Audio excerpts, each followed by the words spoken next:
네. 이제 올해 10월부터, 그러니까 이번 발표부터, 다른 분들도 새로 들어오신 분들도 있고, 또 저희 컨셉도 약간 좀 변경을 하게 돼가지고, 뭐 어떤 이유로 이렇게 하게 됐는지, 그리고 어떻게 컨셉을 생각하고 있는지, 이런 것들을 좀 디테일하게 다뤄보려고 합니다.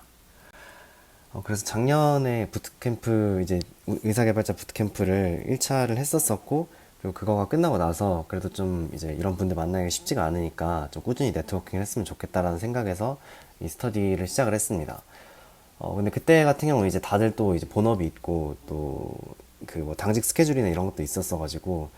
스케줄도 사실 좀 그때그때 정하는 편이었었던 것 같고 또 주제도 사실 부담을 너무 많이 드리긴 싫어가지고 좀 전 사실 되게 가볍게 시작을 하고 싶었어요. 그냥 각자 하고 싶은 발표 이제 주제 가지고 와가지고 간단하게 그냥 뉴스 기사 같은 거 다룰 수도 있고 아니면 좀 하는 프로젝트 같은 거 얘기해 볼 수도 있고 아니면 뭐 논문 발표를 해볼 수도 있겠다 이렇게 해서 그냥 아무거나 준비해 오시라고 했었었고 근데 이렇게 했을 때 사실 막 그렇게 막 그 뭐 참여율이라든가 아니면은 뭐 디스커션이라든가 이런 게 막 아주 활발하진 않았었던 것 같아요. 생각을 해보면 이게 또 막 좀 규칙이 없고 좀 이게 정렬되어 있지 않기 때문에 좀 뭘 해야 될지 혼란스러우신 분들도 많이 있었었고 또 이제 그때그때 뭘 발표를 할지 이렇게 정하고 이런 것도 좀 힘들었을 거고 그리고 또 딱 시간이 정해지지 않다 보니까 또 뭐 이제 뭐 참석이나 이런 것도 나중에 보면 이제 또 힘들어질 수도 있고 이랬던 부분이 있던 것 같습니다. 그래가지고 이제 좀 그건 흐지부지 됐었다가 이제 올해 부트캠프 시작하고 나서 이제 좀 다시 개편을 해보자라고 생각을 했던 게 이제 일단 2주마다 한 번씩 이제 그리고 한 번에 이제 두 분씩 발표를 하는 시스템으로 했었었고 그다음에 뭐 예외도 가끔 있긴 했었었지만 대부분 이제 저널 클럽으로 진행을 했습니다. 그래서 하나의 논문 혹은 뭐 두 개 정도 이렇게 가지고 와가지고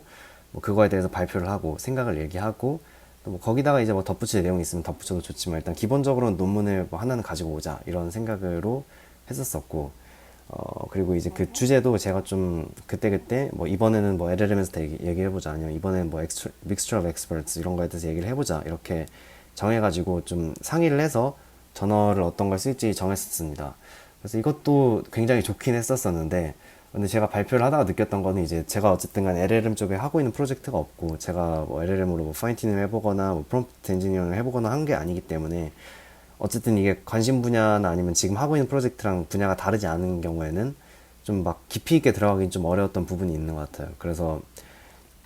저도 이제 하면서 이거 이번에는 좀 내 발표가 조금 얕은 것 같은데 근데 이걸 막 깊게 준비를 했을 때 내가 그렇게 나한테 도움이 되는 건가 이런 생각이 좀 많이 들었었었고 또 이제 뭐 그때그때 소재를 정해가지고 이번엔 이걸 해보자 자 다음엔 저걸 해보자 이렇게 하는 것도 어쨌든 제 프로젝트랑 그렇게 관련 있는 내용은 아니었고 또 이제 어떤 걸로 해보자 어떤 주제로 해보자 이런 것도 딱히 정해져 있는 건 아니었기 때문에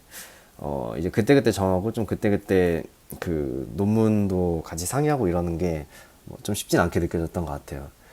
그래가지고 이제 10월부터 해보려고 하는 거는 그래도 본인 프로젝트랑 관련된 걸 하면은 그 프로젝트를 그래도 적어도 한 반년에서 1년 정도는 끌고 갈 거니까 이제 그동안에 내가 읽는 선행 논문들이 계속 생길 거고 이제 그 자기 프로젝트에서 트러블 슈팅을 해 나가면서 거기서 이제 그 참고했던 논문들을 발표를 하면은 아니면 혹은 이제 다음 프로젝트는 이런 식으로 해보겠다라고 생각했던 그런 논문들을 발표를 해보면은 조금 더 디테일하고 깊이 있는 발표를 할 수 있겠다 싶어가지고 이제 그런 저널 클럽으로 운영을 하려고 하고 뭐 되도록이면 이제 프로젝트를 했던 경험도 같이 연관해서 설명을 해주시면 좋을 것 같아요. 만약 지금 프로젝트가 뭐 없거나 아니면 프로젝트가 딥러닝과 관련이 없거나 해가지고 뭐 이렇게 하는 게 좀 용이하지 않을 경우에는 뭐 당장 관심 있는 주제나 아니면 이제 앞으로 해보고 싶은 프로젝트 관련된 주제를 좀 발표를 할 텐데 그래도 저는 이제 한 분이 계속 하나의 분야로 발표를 해주셨으면 좋겠다고 생각을 합니다. 그래서 하나의 주제로 계속 좀 이렇게 심화시켜 나가면서 뭐 어떤 때는 임상적인 적용을 받다가 어떤 때는 이제 공학적인 발전을 받다가 어떤 때는 또 최근에 나온 비슷한 논문인데 어떤 게 잘 됐는지 이런 걸 분석해 보거나 이런 저널 클럽이 됐으면 좋겠다고 생각을 해서 이제 개편을 하게 됐습니다. 그러니까 사실 이게 굉장히 랩미팅 같은 느낌이라고 보시면 될 것 같아요. 그래서 뭐 랩미팅도 사실 자기가 하는 분야에 대해, 자기가 하는 주제에 대해서 뭐 이런 걸 우리 연구실에 적용을 해보면 좋을 것 같다. 아니면은 뭐 이런 논문을 읽었는데 다 같이 시험하면 좋을 것 같다. 이런 것들을 들고 와서 이런 것들을 들고 오거나 아니면 이제 교수님들이 이제 그런 논문들을 이제 발표를 해보자고 해가지고 랩미팅에서 그 저널 클럽을 진행을 하게 되는 거고 뭐 약간 그런 느낌이라고 생각을 하시면 될 것 같습니다. 그래서 첫 발표 같은 경우에는 간단히 자기 프로젝트 소개하고 좀 가장 이제 본인이 생각하기에 중요했던 선행논문 발표 이렇게 하는 거를 되도록 추천드리고요. 만약 그게 아니라면 앞으로 좀 해보고 싶은 분야에 대해서 소개를 한 다음에 이제 그 분야에 대해서 심화시켜 나가면서 발표를 준비해 주시면 될 것 같습니다. 그리고 되도록이면 이제 저희가 이제 딥러닝 아니면 뭐 디지털 헬스케어 쪽으로 주제를 잡고 있으니까 주제는 이제 딥러닝이나 디지털 헬스케어 혹은 이제 그거랑 적어도 연관이 될 수 있는 부분으로 해주셨으면 좋겠어요. 그래서 뭐 어쨌든 어떤 서비스를 하든 간에 이제 뭐 저희가 LLM을 활용을 하거나 아니면 챗봇을 활용하거나 이럴 수 있는 방법이 있으니까 좀 그런 쪽으로 이제 얘기를 잘 풀어주셨으면 좋겠습니다.